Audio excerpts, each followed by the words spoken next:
Andrew Yang is an author and entrepreneur who, in 2011, founded Venture for America, a nonprofit that created literally thousands of jobs in Detroit, Cleveland, Pittsburgh, Baltimore, and other cities throughout the country. For his work, he was named Presidential Ambassador of Entrepreneurship and a Champion of Change by the White House under the Obama administration. In his book, The War on Normal People, he explains the mounting crisis of the automation of labor and makes the case for the freedom dividend, a universal basic income of $1,000 a month for every American. Since launching his presidential campaign, he's publicly released over 100 other proposals to work along with the freedom dividend to create a trickle-up economy from our people, families, and communities up. He's running for president in 2020 to bring his bold vision for an economy that puts humanity first in the White House. So let me present to you now Mr. Andrew Yang.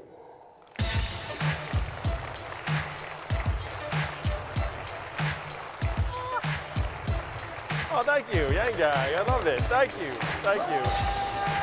Hi, Vernon. Pleasure to meet you, sir. Great to meet you. Thank you for the warm intro. My pleasure. I'm over here. Have a seat, yeah. Thank you all.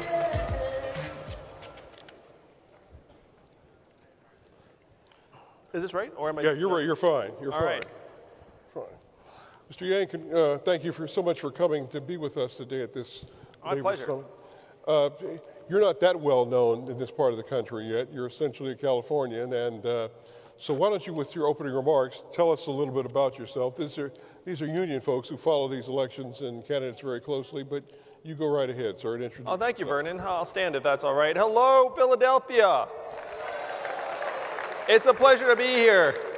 So Vernon said I was from California, which is not right, though I get mistaken for a Californian all the time. I think it's something about me or the way I dress.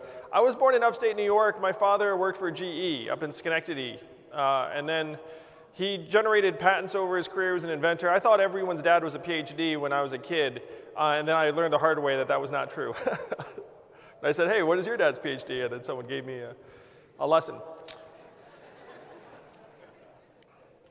I'm running for president. Raise your hand if you've heard about my flagship proposal that every American gets $1,000 a month starting at age 18. Now that seems far out. That seems too good to be true. You think that will never happen. But this is a deeply American idea that Thomas Paine championed at the founding of the country. Martin Luther King fought for it in the 60s, and it was what he was fighting for in the day he was assassinated in 1968, called it the guaranteed minimum income. And one state now has a dividend where everyone in this state gets between $1,000 and $2,000 a year, no questions asked. And what state is that? Alaska. And how do they fund it? Oil. And what is the oil of the 21st century? Technology, software, data, artificial intelligence. What they're doing for the people of Alaska with oil money, we can do for everyone here and everyone around the country with technology money. And if you don't think that's possible, I'm just going to give you one number. Amazon's a $1 trillion tech company. How much did they pay in taxes last year? Zero. Less than everyone in this room. I can say that with absolute confidence. So you know we're going to have problems if you have a $1 trillion tech company paying zero in taxes. If we give the American people our fair share of every Amazon sale, every Google search, every Facebook ad, every robot truck mile, we can easily afford a $1,000 dividend for every American. And I was just telling Danny in the back, I was inspired to run for president by a union leader, a guy by the name of Andy Stern. How many of you know Andy Stern? He's from Philly. Andy Stern was the former leader of the SEIU. He wrote a book called Raising the Floor in 2015. He said, workers are losing on an epic scale. Labor is losing on an epic scale, and we need to change the game so that it works for you all.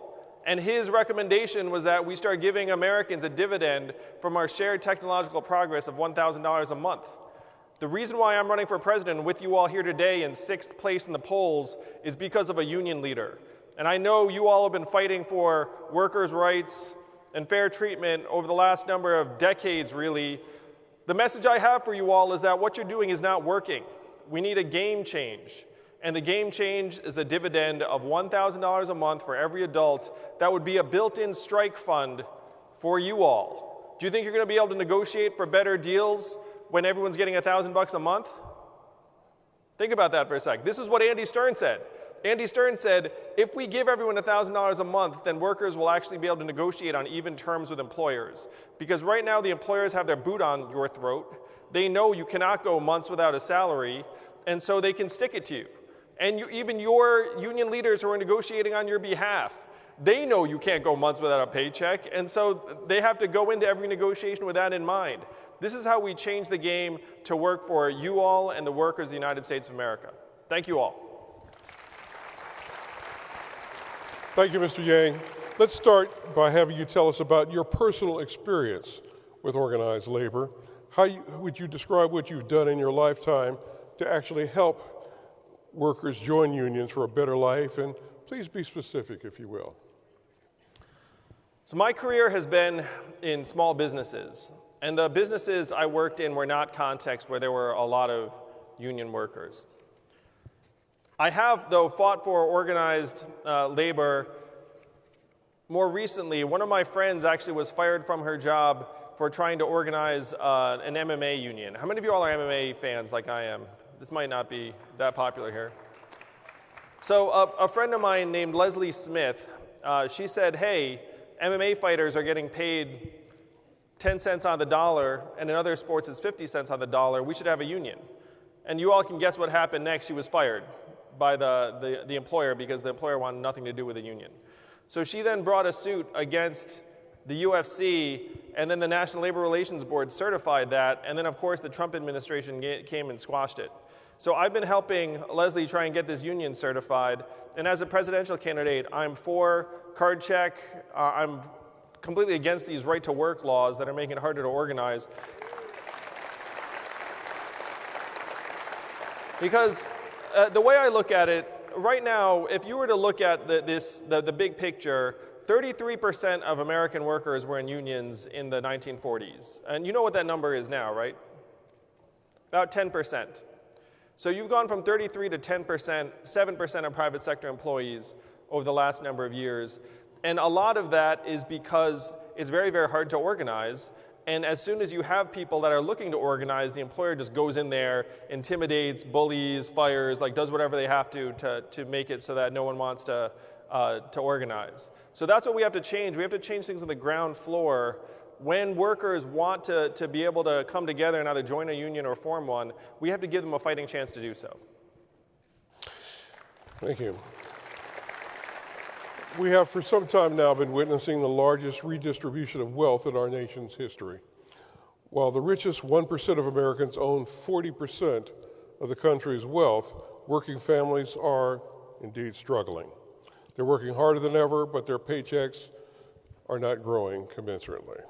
Unions help level the playing field for working families. By giving workers a voice on the job, they're able to advocate for family-sustaining wages and benefits, safe working conditions, and pay equity. If you are elected President of the United States, how can you help strengthen labor unions and rebuild the middle class? I'm a numbers guy, and the numbers tell a horrifying story of what's happened to the U.S. middle class. And the destruction of the middle class has gone hand in hand with the decimation of labor unions. Labor unions are very clearly a force not just for better worker compensation, but also better treatment, better benefits, better hours, things that are becoming more and more rare here in America.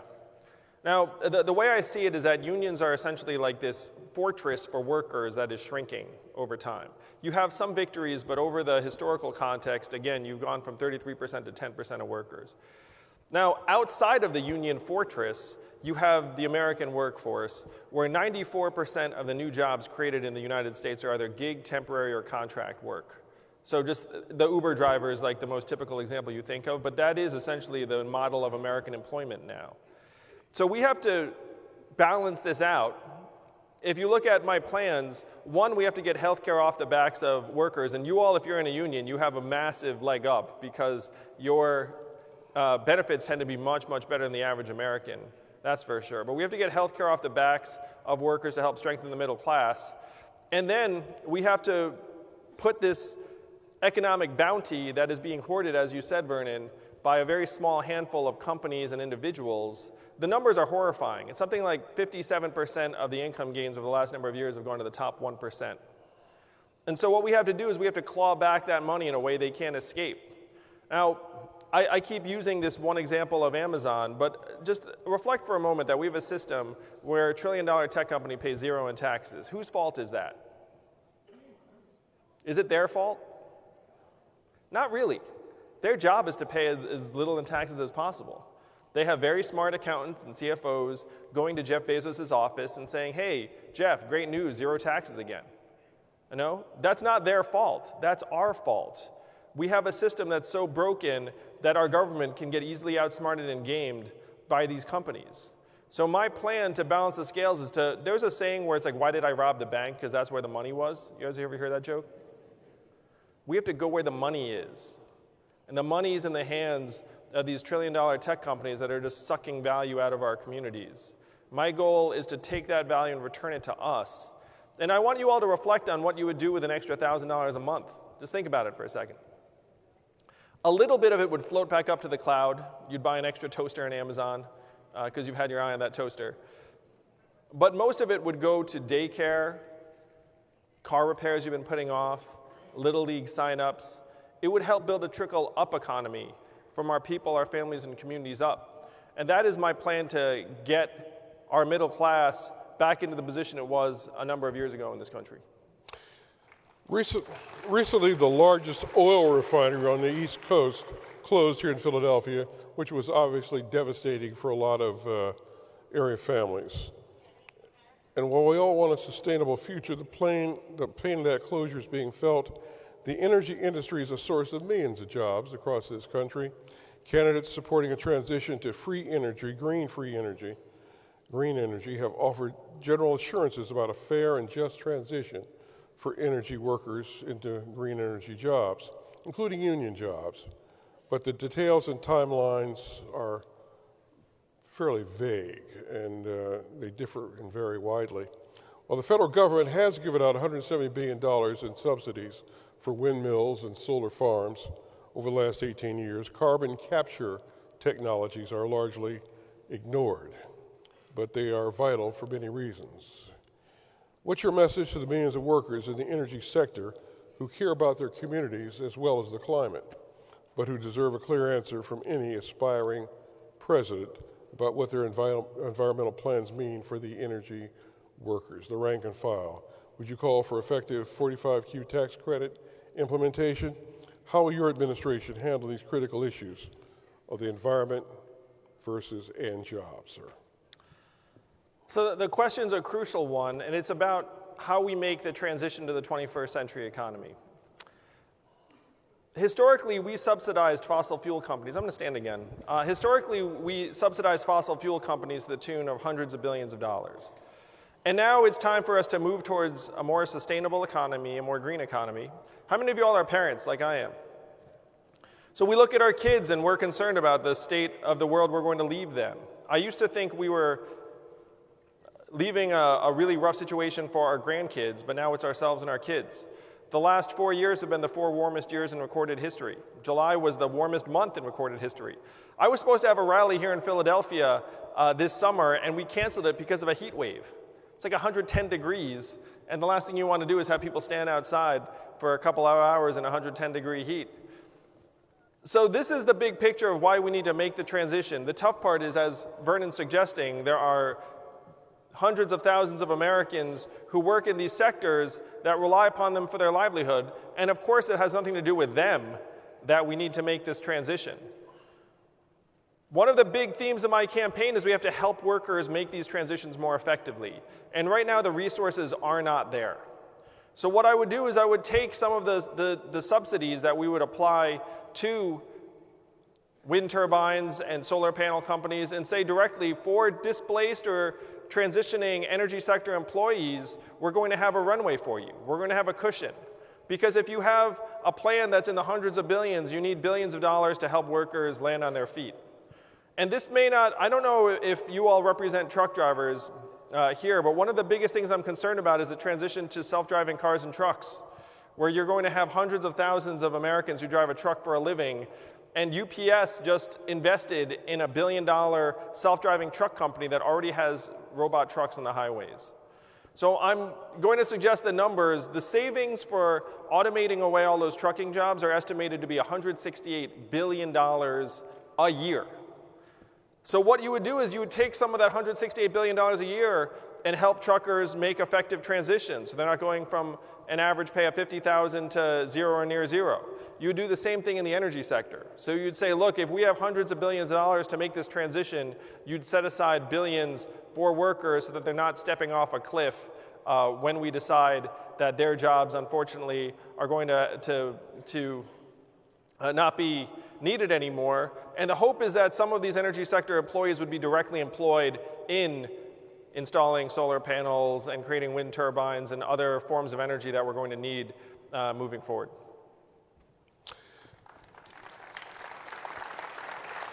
Thanks to the collective voice and bargaining power of organized labor, many union members can today count on high-quality health care coverage for themselves and their families. How specifically will your health care plan protect and build on or enhance union members' access to quality health care coverage for which they have fought for so hard for so long to win? Again, you all are very, very advantaged relative to most American workers in that the nature of your health care benefits tend to be much more robust, in part because when your union negotiators work on your behalf, this is one of the main things they're driving for, because they know that you really want quality health care that you can rely upon. To the extent you have a concern in this realm, it is likely that these benefits are not going to stand the test of time because your employer or former employer is going to go bankrupt or somehow wriggle out of these obligations. That is the concern. So to me, the big move that the government can make is to say, look, to the extent that union workers have fought on behalf of healthcare benefits that you need to rely upon into your retirement, that we need to have a backstop available so that if your company is unable to live up to its negotiated obligations, that the government will assist in helping them do so. Because you can't have, in my view, tens, hundreds of thousands of American workers who put in years of hard work for healthcare benefits that then disappear underneath their feet. That is not American, and that will not happen if I'm president. Mr. Yang, your answers have been very succinct, so we'll have time for 2 questions from audience members. Are they lined up and ready to go? If so, let's hear your name and your affiliation and your question for Mr. Yang. Mr. Yang, thank you. My name is John Fundis. I'm the Vice President of Local 52, Motion Picture Studio Mechanics, IATSE. I'm very proud to be here. I'd like to ask you about the wealth disparity in this country. It's never been higher. The rich are getting richer, the poor are getting poorer. We've never seen anything like this. CEOs are receiving astronomical compensation packages while employees are told to do more with less. What will you do to rein in the CEO compensation and ensure that workers are receiving their fair share? And I thank you. Well, thank you. Yeah, the ratio of CEO to employee pay has gotten completely out of whack to a level that we've never seen it before. The problem right now is that our capitalist system is engineered to do, frankly, exactly what it's doing right now. That is the brutal truth. Our capitalist system is designed to maximize shareholder profitability and stock market prices. And there was a time in the 1970s, let's call it, where if a company were to do well, then you could assume that the company was going to have to hire more workers, it was going to have to give them good benefits and treat them well, it was going to have to care about what happened in its own backyard because the people that lived in their community were important to them because they lived there too. Now none of these things is true. If you have a successful, profitable company today, you can do more without hiring many workers. You can automate away a lot of those workers. I spoke to a group of 70 CEOs in New York, and I asked them, how many of you are looking at replacing your back office clerical workers, your call centers with software? Guess how many hands went up out of 70? All 70. The truth is you could fire that CEO if they did not use the software and get rid of the workers. The CEOs are doing what the incentives are designed for. So the big move we have to make is we have to change the incentives. Our system's working too well right now. I'm going to quote a friend of mine, Eric Weinstein, who said this. He said, "We never knew that capitalism was going to get eaten by its son, technology." That is where we are today.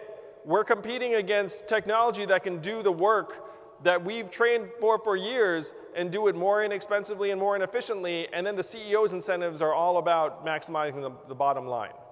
So the transformation we have to make together, and unions must lead on this, is we have to say, look, the bottom line is us. What good is record high GDP in a country that also has record high suicides, drug overdoses, stress, anxiety, and a life expectancy that has gone down for 3 straight years?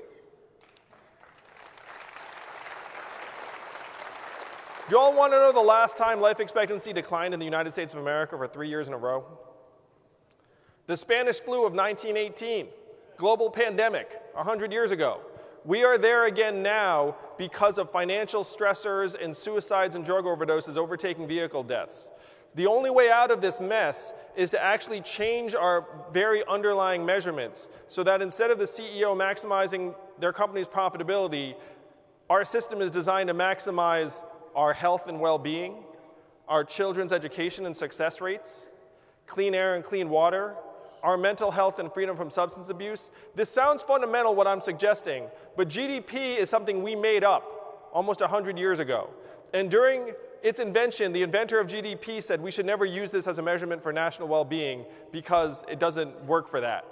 And here we are 100 years later following GDP off a cliff. As your president, what I'm going to do is I'm going to go to the Bureau of Economic Analysis and say, look, GDP, 100 years old, really out of date, kind of dumb. If you have people dying younger and GDP going up, which one is right? Clearly, life expectancy is more important. So we're going to change GDP to reflect how we're doing, our health and well-being, our children's health and success, and knight it the new American scorecard. And then you can hold CEOs accountable and say, look, you have your profitability, yes, but you also have this scorecard. You also have your environmental impact. Right now, the CEOs are doing what the incentives are telling them to do, and we have to change their incentives.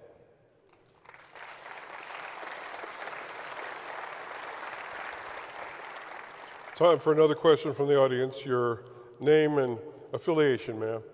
Hi, thanks for coming today. My name is Karen Ford Steyer, and I'm with the American Federation of Government Employees, AFG Union. The current administration is rapidly undermining federal workers' collective bargaining rights. What's worse, they've had little or no pay raises for years. They're under constant fear of government shutdown, and they're constantly being asked to pay more for health care. What will you do to restore morale, improve the rights of federal employees?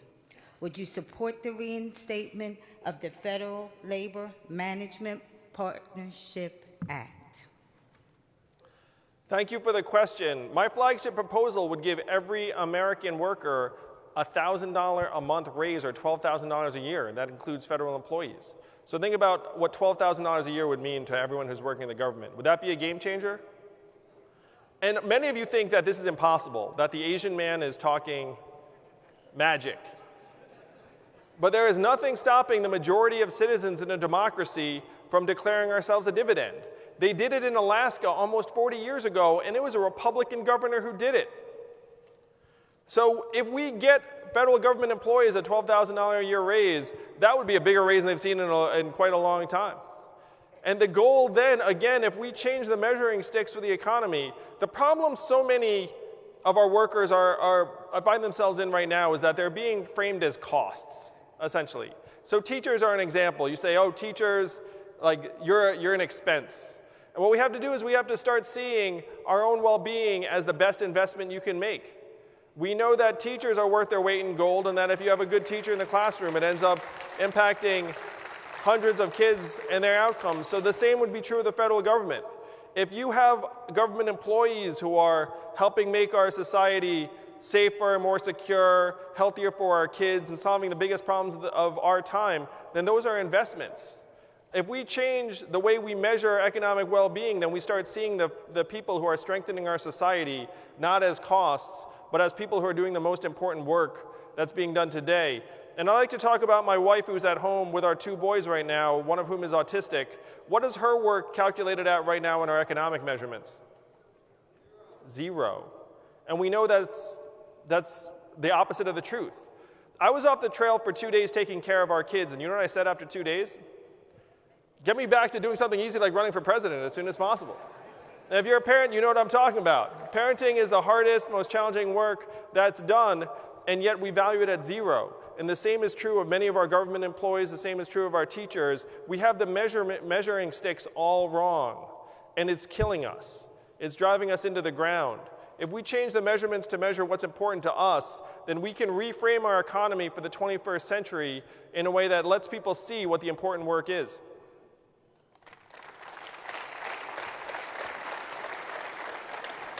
Mr. Yang, thank you very much. We have time now for your closing remarks, so I open the stage up again to you, sir. Well, thank you, Vernon. Thank you. It's a privilege to be here. Really, again, the DNA of my campaign is in the labor movement.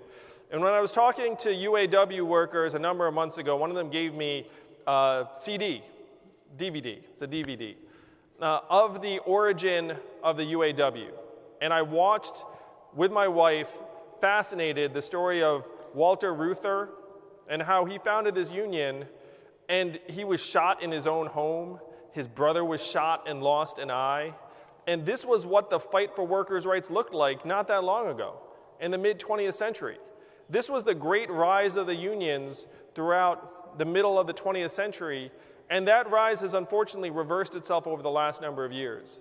But watching this documentary had a profound impact on me because I saw just how brutal and difficult the fight for workers' rights can be. You are right now fighting that fight. And the question I want you to ask yourselves, are you winning or are you not winning?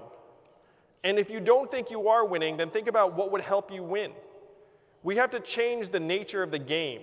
One of my rules in entrepreneurship and life is you have to give yourself a chance to win. Not lose less, not hold on for a longer period of time, but actually win. And that is the flagship proposal of my campaign, is to change the game, change the rules of our economy, and rewrite them so that you can win. So thank you all very much. Thank you for having me today. Thank you. Thank you so much for coming. Good luck to you, sir.